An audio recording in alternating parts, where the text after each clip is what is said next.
Bobo kids, we already talked about swords in the first sea, but now it's time to move to the second sea and get all the swords we can. But before that, subscribe to my channel real quick. In this sea you can get a lot of good swords, so let's break down each of them. We'll start with the 4 rare swords: Dragon Trident, Flail, Gravity Cane, and Longsword. The first sword is Longsword, which you can drop from the boss called Diamond, located in the Kingdom of Rose, on the hill where sunflowers grow. The first skill can dash to the enemy, break instinct, stun him a bit, and knock him back with AoE damage. The second skill is similar to Dark Step move, can be aimed and has AoE. All skills are so beautiful as you can see, I like it so much. The sword is pretty good for farming because all moves are AoE, have low mastery requirements and are easy to obtain. It has high combo potential, but the damage is lower compared to other rare swords. The next sword is Flail, which drops with a 20% chance from the Smoke Admiral in a hot and cold location. You'll find him inside the castle in the hot area. The sword is interesting, you can teleport with it and blind enemies, but it has low combo potential. The first skill is ranged, can slightly stun enemies and blind them, and the second skill can teleport you and also stun an enemy for around 2 seconds. You can come up with something interesting with it, but overall I don't recommend it. You can buy cheap Roblox gift cards for that at the sponsor of this video, eniba.com. It's a marketplace where you can find over 20,000 digital products, like games for PC, Xbox, PlayStation and Nintendo. They also sell gift cards for Roblox, Netflix and Xbox Game Pass at lower prices. Eniba is a great place to get cheap games and you don't have to worry about safety, because they've got a great Trustpilot score. If you ever have questions, their 24/7 live support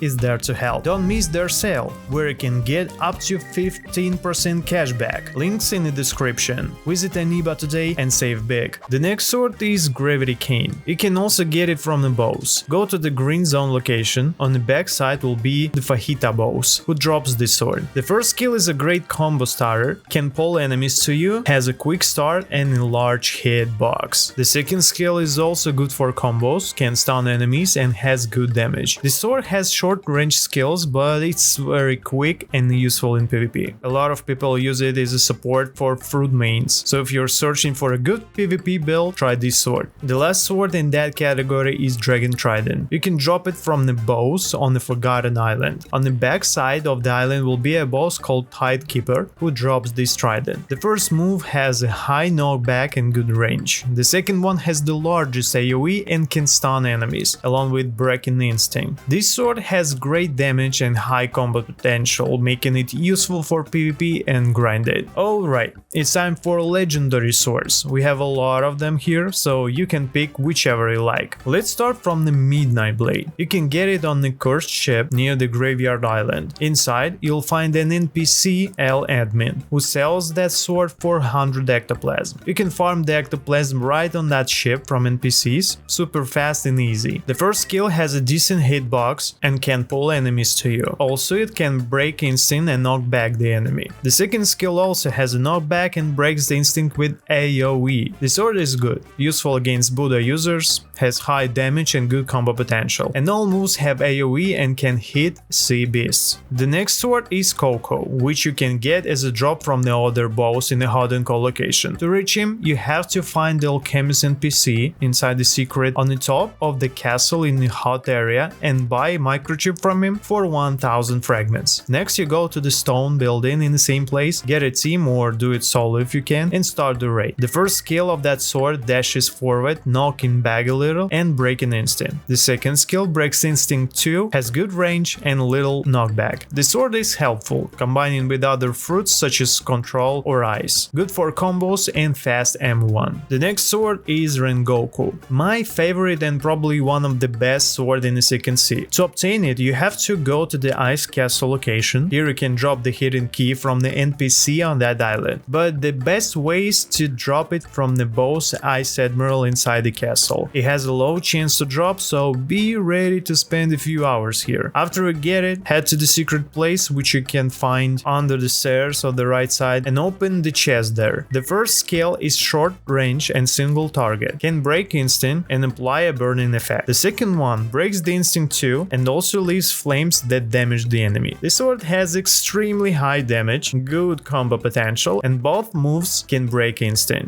The next sword is Paul's second form. Remember this sword from the first sea? You can evolve it now. To do that, you have to get the first form Paul and master it to 180. Next, you have to get the Rumble Fruit and fully awaken it. To do it, just complete Rumble raids with the fruit equipped to awaken every skill. You'll find the NPC in the hot and cold location, provide the code, and enter the secret entrance. You'll need a total of 14,500 fragments to fully awaken it, so collect them before it. And you'll need a help with that, so go to our Discord and ask some people in the forum. Once you awaken the Rumble, complete the raid again, and you'll be teleported to the Thunder God NPC and can purchase the new version for 5,000 fragments. The M1 is slow, so not suitable for farming with Buddha, for example. The first skill is a ranged stun move, but to break the instinct you should hit the ground or a solid object. The second one is also a ranged AoE skill, which has a good hitbox and extremely good stun. I didn't use it, so cannot share any thoughts about it, but you can write down in the comments something about the poll. Okay, it's time for 3 swords, which you can get only from the legendary sword dealer: Oroshi, Saishi, and Shizu. But the main problem here is to find this dealer. You know, he is extremely hard to find. He spawns only at a certain interval, which you can check by speaking to the manager in the cafe. Here are all replies from the manager and what they mean. So, as you can see, it's unbelievably hard to find them. That's why I don't even want to get all swords from him. So, if the manager says that the dealer has been spawned, you have to check all locations where he can be. The first will be inside the Coliseum, the second under the Kingdom of Rose, the other one on a leaf in the center of the green zone. Next, check the graveyard, don't forget the place near the factory, and in the house on the remote island. There's a life hack on how to find him faster, and of course, it's server hopping. Join the server, check all spawn places, and after 10 minutes speak to the manager and see what he says. The dealer has a random sword, so don't expect to get all 3 of them in just one run. Okay, let's break down every sword, and let's start with the Oroshi. You can buy it for 2 million from the dealer. Short range skill, which can be held, good combo starter, can stun and knock back the enemy. The last one is a dashing skill. With decent range, can knock back the enemy but doesn't break the instinct. The sword has high damage, suitable for any playstyle, especially with the guns, due to its stuns. The next sword you can buy for the same price from the dealer is Saishi. The M1 attack is fast, which is good for grinding. The first skill can launch the enemy, has low cooldown and decent knockback, but doesn't break the instinct. The other one has a long range, decent knockback, but can be easily dodged. The good sword, I can say, has a decent combo potential, fast moves, and good damage, but high mastery requirements. And the last sword is Shizu. Same price, same guy. The first skill is dash, super fast and can stun the enemy. The other one is long range move. Also can stun and knock back enemies, but can be easily avoided. Can be used as a combo extender, has fast moves with stuns and knockbacks, but has small hitboxes and cannot break the instant.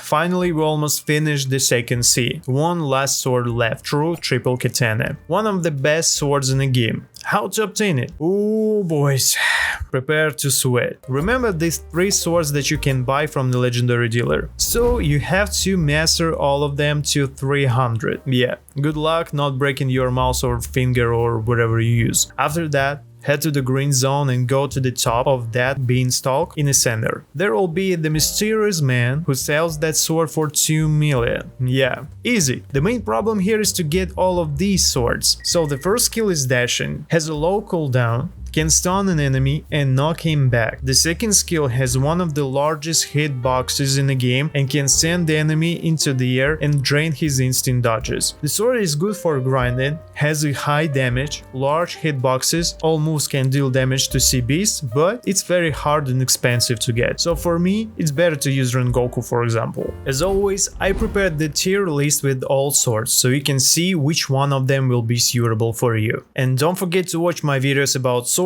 in the first and in the third Cs. It will help you a lot.